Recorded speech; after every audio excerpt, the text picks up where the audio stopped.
Hello and welcome back to the Human Manual. I am your host Ankit and I hope you are liking my videos and please subscribe to my channel if you want to get notification about my new videos and also press the notification bell.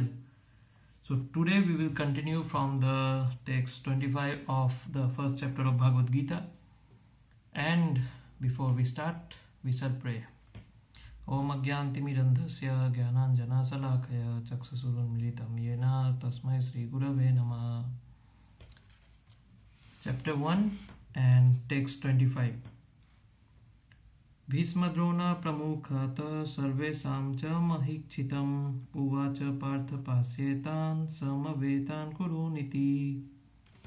In the presence of Bhisma, Drona and all other chieftains of the world, the Lord said, "Just behold, Partha, all the Kurus assembled here."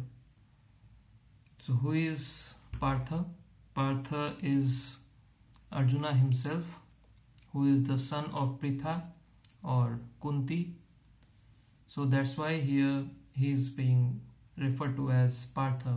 In every text and in every different meaning, Krishna calls Arjuna by different names, and it has different indications, different abbreviations to what Krishna wants to say. Like in this text, he is being called as Partha. Partha means he is the son of Pritha, who is Kunti, Kunti is the sister of Krishna.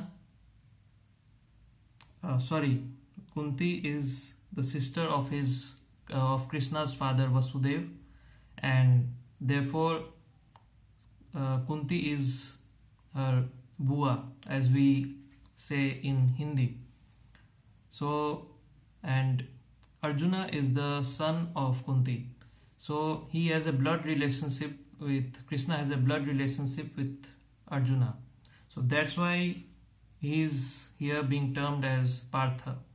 While in the previous text of the first chapter, text 24, he was termed as Gudakes. Arjuna was being called as Gudakes. It was because Guda means sleep, and Kes means someone who has conquered over it. So someone who has conquered over sleep is known as Gudakes. So Arjuna was a pure devotee of the Lord and a great yogi. So it's very obvious that he has conquered over sleep or ignorance. Here sleep also means ignorance.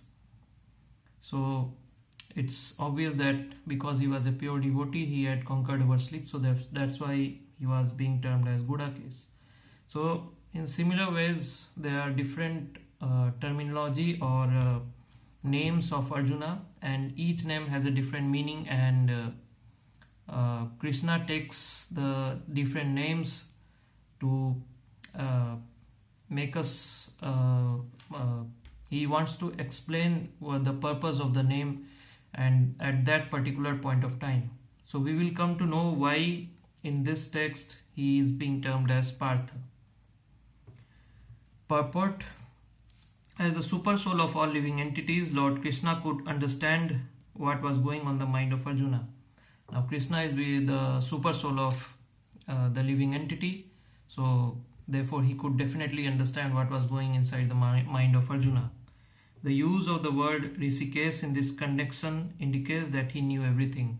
Rishikesh means the master of all senses, who directs the senses of the living entity according to the surrender of the living entity. And Arjuna was definitely a pure devotee, so all his direct senses were completely 100% directed by Krishna. That's why he is also being referred to as here Rishikesh.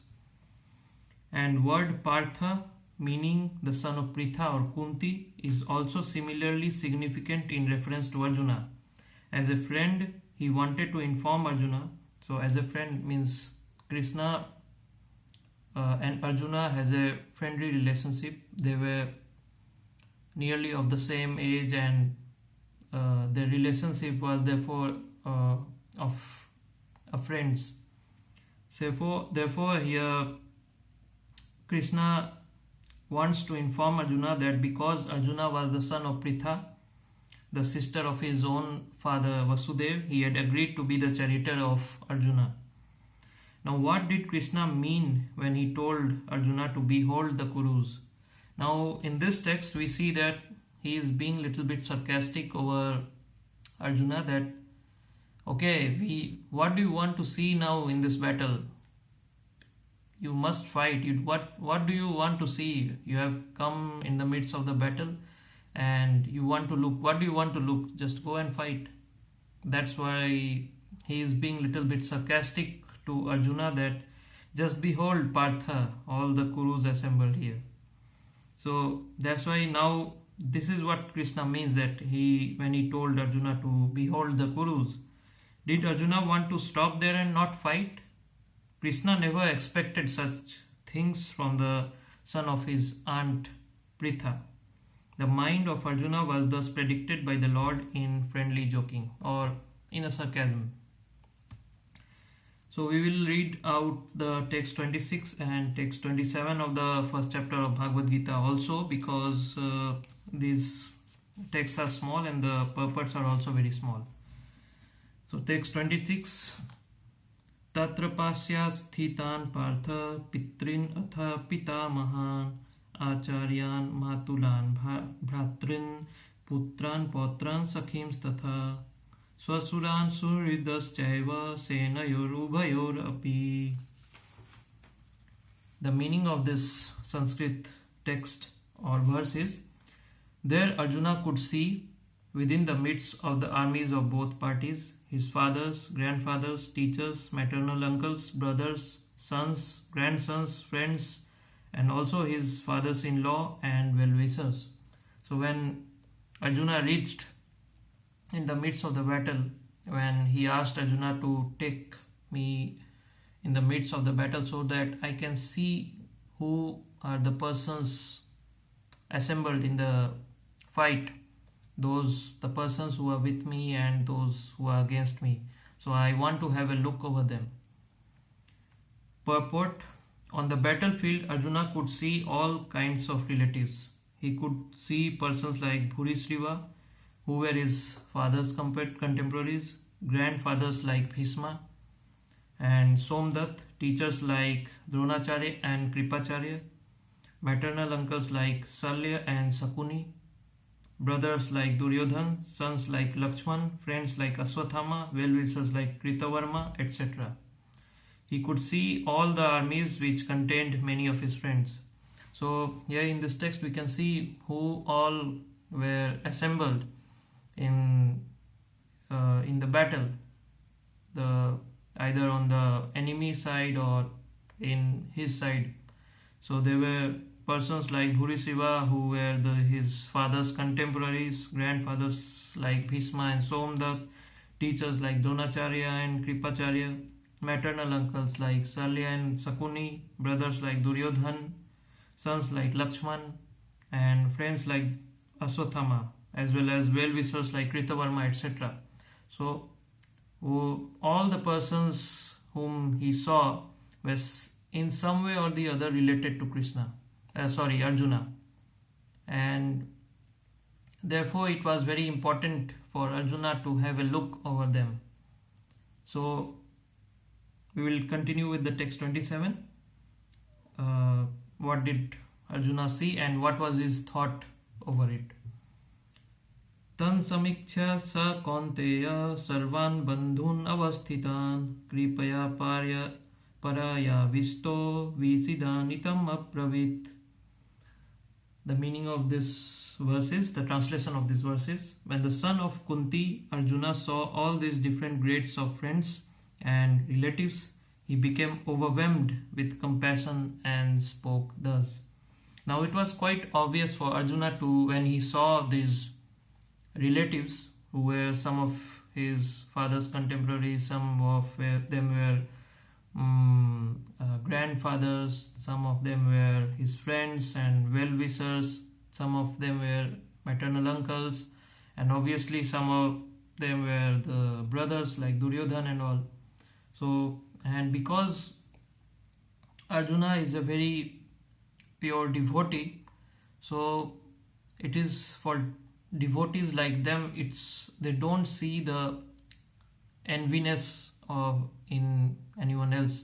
Even though Duryodhan was such an envious personality, but he was looking to him, he was looking forward to him in a brotherly affection, and therefore he got compassionate over them.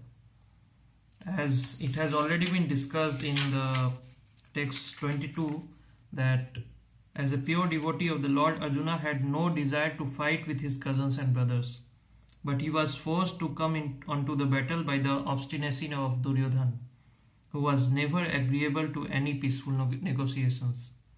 Therefore, he was very anxious to see who the leading persons present on the battlefield were. Although there was no question of a peacemaking endeavor on the battlefield, he wanted to see them again and to see how much they were bent upon demanding an unwanted war. So definitely this was an unwanted war, and because of the obstinacy of Duryodhan, they were forced to make a battle, and lots of lives was to be lost, as we have already discussed in this first chapters. So definitely Arjuna was being compassionate over them, because there was chance of that many of his relatives would be killed, and therefore he got overwhelmed when he saw the different personalities who were present in the war, and that they being the Arjuna's relatives, he got compassionate and overwhelmed. So we will see what is running in the mind of Arjuna from the text 28 of the first chapter of Bhagavad Gita in my next video. So if you want to see, then please tune on to my next video, and please subscribe to my channel and press the like button if you're liking my videos, and press the notification bell if you want to get any new notification about my new videos. So thank you very much. Bye bye.